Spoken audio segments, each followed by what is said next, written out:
கார்த்தி ரேவதி சீரியலில் இப்போ part 2க்கான episode வேறு லெவலில் ஃபன்ஃபுல்லாக இருந்துச்சு. மிஸ் பண்ணாமல் ஃபுல்லுடையும் கேளுங்க. அதுக்கு நான் இந்த வீடியோ பிடிச்சிருந்துச்சுன்னா லைக் பண்ணி பாருங்கள். ரொம்ப பிடிச்சிருந்துச்சுன்னா நம்ம சேனலுக்கு வந்து சப்ஸ்கிரைப் பண்ணி கண்டினியூஸாக ஆதரவு வந்துட்டாங்க. இவன் கரெக்டாக அந்த மாலையை தூக்கி போட்டுருவானா? நிச்சயம் அதுக்கெல்லாம் நடக்கிறதுக்கெல்லாம் வாய்ப்பு இல்லைங்கிற மாதிரி தான் யோசிச்சுட்டு இருக்காங்க. நம்ம மயில் வாகனம் பார்த்தா கரெக்டாக வந்து மாலையை தூக்கி போட்டுறாங்க.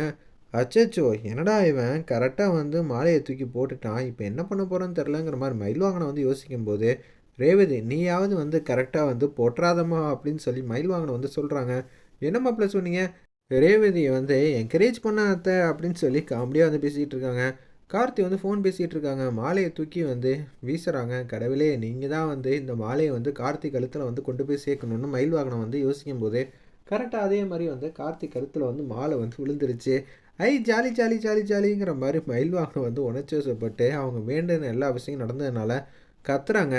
என்ன மாப்பிள்ள, நாங்களே இந்த மாலை வந்து சாமி கழுத்தில் விழுகலையேன்னு சொல்லி யோசிச்சுட்டு இருந்து கார்த்திக் கழுத்தில் விழுந்துச்சுன்னு சொல்லி வருத்தப்பட்டா நீங்கள் என்ன ஜாலி ஜாலிங்கிறீங்க? அதாவது இப்போ நான் வந்து சொல்லி சமாளிக்கணும் இல்லை மாமா, என்ன சொல்கிறது ஒன்றும் புரியலையே. அச்சோச்சோன்னு சொல்ல வந்தேன், டங்கு ஸ்லிப்பாகி ஜாலி ஜாலின்னு சொல்லிட்டேன் மாமா. இது ஓகே தானே, நீங்களாம் சமாதானம் ஆகிட்டீங்களே, நான் சொன்னது உங்களுக்கு ஏற்றுக்கிற மாதிரி தானே இருந்துச்சுங்கிற மாதிரி காமெடியாக வந்து பேசிகிட்டு இருக்காங்க. இவரெல்லாம் ஒரு ஆள்னு இவர்கிட்டலாம் பேச முடியுமா அப்படின்னு சொல்லும்போது கார்த்தி யதார்த்தமாக அந்த மாலையை வந்து கொடுத்துட்றாங்க. கொடுத்துட்டு அவங்க மட்டும் போக ஆரம்பிச்சிடுறாங்க. எல்லோரும் வந்து போகிறாங்க அந்த இடத்த விட்டு. மாயா முன்னாடி மகேஷ் முன்னாடி வந்து மாசா வந்து நிற்கிறாங்க. நம்ம மயில் வாகனம் வேறு லெவலில் இருந்துச்சுன்னே சொல்லலாம் அந்த சீன்லாம். ஏய், உங்கள் 2 பேரையும் நான் முகத்திரையை கிழிக்காம விட மாட்டேன், எப்படி இருந்தாலும் இந்த கல்யாணத்தை நடக்க நான் விடவே மாட்டேங்கிற மாதிரி மயில் வாகனம் வந்து அவங்க முன்னாடியே வந்து சவால் விட்டுக்கிட்டு இருக்காங்க அந்த இடத்துல. ஏய், உன்னால் முடிஞ்சதை பாரு, நீ ஐயோ பாவங்கிற மாதிரி இருந்துக்கிட்டு இப்போ வந்து இப்படியெல்லாம் வந்து பேசுகிறியா? கூடி சீக்கிரம் இங்கே நடக்கிறத எல்லாத்துக்கும் வந்து மாற்ற போகிறதே நானாக தான் இருப்பேன், பாரு வேணா அப்படின்னு சொல்லி அந்த இடத்துல வந்து மயில் வாகனம் சொல்லிட்டு அப்படியே போகிறாங்க. இவங்க முன்னாடியே சவால் விட்டாச்சு, இந்த கல்யாணத்தை நிப்பாட்டு வேணேன். சவால் விட்டால் ஹீரோ மாதிரி வந்து அதுக்கேற்ற மாதிரி சாகசமும் பண்ணணும்ல. நம்ம சும்மாவே உட்காந்துட்டு இருந்தால் என்ன அர்த்தம்? கார்த்திக்கிட்ட எதுவும் கேட்காம நம்ம ஒரு முடிவு எடுக்கணும். அப்படி எடுத்தால் தான் நம்ம வந்து நாட்டாமையாக ஆக முடியும். நாட்டாமையாக ஆனதுக்கப்புறம் எல்லார்ட்டையும் வந்து கேட்டுட்டா வந்து முடிவு எடுக்க முடியும். எப்படி இருந்தாலும் மகேஷ் இந்த பக்கம் தனியாக வருவான், அவனை வந்து கூட்டிகிட்டு போயிட்டு கொடுக்குறதெல்லாம் கொடுத்து எல்லா விஷயத்தையும் வந்து கறந்துட வேண்டியதான் அப்படின்னு சொல்லி யோசிச்சுட்டு இருக்காங்க நம்ம மயில் வாகனம். அப்போன்னு பார்த்து மகேஷ் இங்கே தான் இருக்கியாப்பா அப்படின்னு சொல்லி அந்த இடத்துல வந்து கேட்குறாங்க. என்னங்க நீங்கள் இப்படி பேசிகிட்டு இருக்கீங்க? அங்கே வந்து பார்த்தா என் முகத்திரையை வந்து கிளிப்பேன் அது இதுன்னு சொல்லிகிட்டு இருந்தீங்க. என்னப்பா, கார்த்தியால் எந்த உண்மையும் கண்டுபிடிக்க முடியாதுன்னு எனக்கு தெரியும், என்ன பண்ணுறது? ஏதோ சோகமாக வந்து பேசிட்டேன். இப்போ நான் ஒரு இடத்துக்கு உன்னை கூட்டிகிட்டு போகிறேன், கம்பெனிக்கு ஆள் இல்லைனா கொஞ்சம் கஷ்டமாக இருக்கும் தம்பி, வா தம்பி அப்படின்னு சொல்லும்போது அதெல்லாம் நான் எங்கேயும் வரமாட்டேன், போங்க, நீங்கள் சதி செய்கிறதுக்காக வந்து கூப்பிடுறீங்க. ஐயையோ, இவன் என்னை இப்படி பேசிகிட்டு இருக்கா, இவனை வந்து அதட்டவும் முடியாது, இப்படி வந்து பவ்யமாக வந்து பேசிகிட்டு இருக்கானேங்கிற மாதிரி சொல்லிட்டு அட வா தம்பி, என்னை பற்றி புரிஞ்சுக்காமையே இருக்கியே அப்படின்னு சொல்லி ஒரு மரத்துக்கு பக்கத்தில் வந்து உட்கார வைக்கிறாங்க. பானையில் என்னென்னமோ கொடுக்குறாங்க போல இருக்கு. மயில் வாகனம் வந்து குடிக்கிற மாதிரி நடிச்சுட்டு அப்படியே வந்து யதார்த்தமாக வந்து எல்லாத்தையும் வந்து மகேஷ்கே வந்து கொடுக்குறாங்க. அவங்களும் வந்து சாப்பிட்டு முடிச்சிடுறாங்க அந்த இடத்துல. போதும்பா போதும்பா, ஃபஸ்ட்டு எடுத்தா நான் வேண்டாம் வேண்டாங்கிற மாதிரி சொன்னேன், இப்போ பத்தாதுங்கிற, இதுக்கு மேலே எதுவும் சாப்பிடக்கூடாதுப்பா, போதும்பா அப்படின்னு சொல்லி அந்த இடத்துல காசை கொடுத்துட்டு மயில் வாகனம் மாட்டுக்கும்.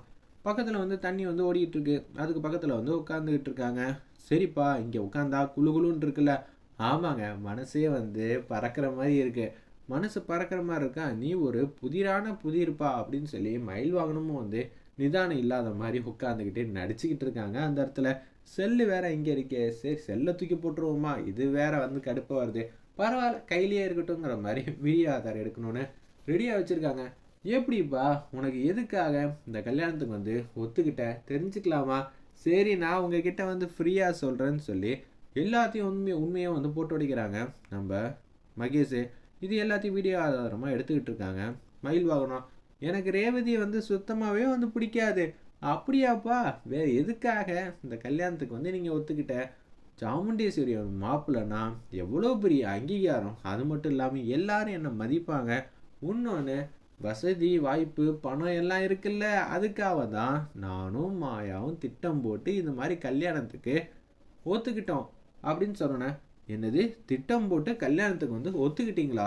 எதுக்காக, என்ன ஏது ஒன்றும் புரியலையே அப்படின்னு சொல்லி அந்த இடத்துல மயில் வாகனம் வந்து கேட்குறாங்க. ஆமாம், நாங்கள் 2 பேரும் தான் ஃபஸ்ட்டு லவ் பண்ணிக்கிட்டு இருந்தோம், எங்கள் 2 பேருக்கும் தான் கல்யாணம் ஆகிற மாதிரி இருந்துச்சு. கடைசியில் இந்த ரேவதி வேற சொத்தோட பணத்தோட வராளா? சரி, அதனால வேண்டாம் நான் சொல்ல முடியும். அதனால தான் இந்த கல்யாணத்துக்கு நான் ஒத்துக்கிட்டேன். அப்படியாப்பா? அப்பனா மாயா உனக்கு யாரு? அண்ணியா? சேச்சே, மாயா எனக்கு அண்ணி கிடையாது, என்னோட மனைவி அப்படின்னு சொல்லி அந்த இடத்துல வந்து சொன்னது எல்லாத்தையும் வீடியோ ஆதாரமாக எடுத்துட்டாங்க. வேற லெவலில் இருந்துச்சுன்னு சொல்லலாம். மாயா வந்து ஒரு பக்கம் ஐயோ மகேஷை காணுமே, எங்கே இருக்கான்னு தெரியலையேன்னு சொல்லி இந்த பக்கமாக அந்த பக்கமும் வேக வேகமாக வந்து தேடிக்கிட்டு இருக்காங்க. உடனே வந்து மாயா வந்து பார்த்துட்றாங்க. என்னடா இவரை கூட்டிகிட்டு இங்கே வந்திருக்க? அச்சச்சோ, இவரை கூட்டிகிட்டு வந்தது மட்டும்தான் உனக்கு தெரியுமா? நான் வந்து இப்போ ஒரு சின்னதாக ஒரு பாட்டு பாடுறேன், அதை கேட்குறியா? பானையில் ஊற்றி வச்சது எல்லாத்தையும் இவன் குடிச்சு புட்டானே, இவன் குடித்தது மட்டும் இல்லாமல் உண்மையெல்லாம் கக்கி புட்டானே, கக்கின எல்லா விஷயத்தையும் நான் இப்போ பதிவு செஞ்சிட்டேனே, எடுத்த விஷயத்த எல்லாத்தையும் நான் இப்போ காட்ட போகிறேனே, அதுவும் சாமுண்டீஸ்வரி கிட்ட. ஏய் என்னடா பேசுகிற, ஒன்றும் புரியல.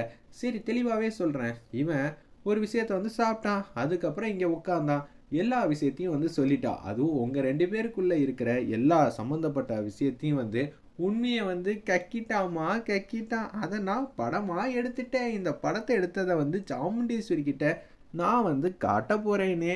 ஏய் இனிமேட்டு என்ன பண்ணுவ ஏது பண்ணுவ அப்படின்னு சொல்லி செமையாக வந்து பாட்டு பாடிக்கிட்டே டான்ஸ் ஆடிக்கிட்டே வந்து வேக வேகமாக ஓடுறாங்க. அச்சோ, இப்போ மகேஷ் வேற எழுப்பணுமா அப்படின்னு சொல்லிட்டு வேக வேகமாக குடத்துல தண்ணி எடுத்து அவங்க மேலே வந்து ஊற்றுறாங்க. ஏய் மாயா, என்ன மாயா இங்கே உட்காந்துக்கிட்டு இருக்க? ஏய் ஏன்டா இப்படி பண்ணிவிட்ட? நீ எல்லா உண்மையை வந்து சொல்லிவிட்டடா மயில் வாங்கினதுக்கிட்ட. அது மட்டும் இல்லாமல் அதை வீடியோ ஆதாரமாக வந்து எடுத்துக்கிட்டான்டா. இப்போ நம்ம என்னடா பண்ண போகிறோம் அப்படின்னு சொல்லும்போது, அச்சோ இப்போ நம்ம என்ன பண்ண போகிறோம் அப்படின்னு சொல்லி மகேஷும் வந்து கேட்டோன்னே, வாடா துரத்துவோண்டா, அவன் கையில் காலில் விழுந்தாவது அந்த வீடியோ ஆதாரத்தை வந்து வாங்கணும்னு சொல்லி வேக வேகமாக வராங்க. என்ன மாப்பிள்ள, என்ன காட்ட போகிறீங்க?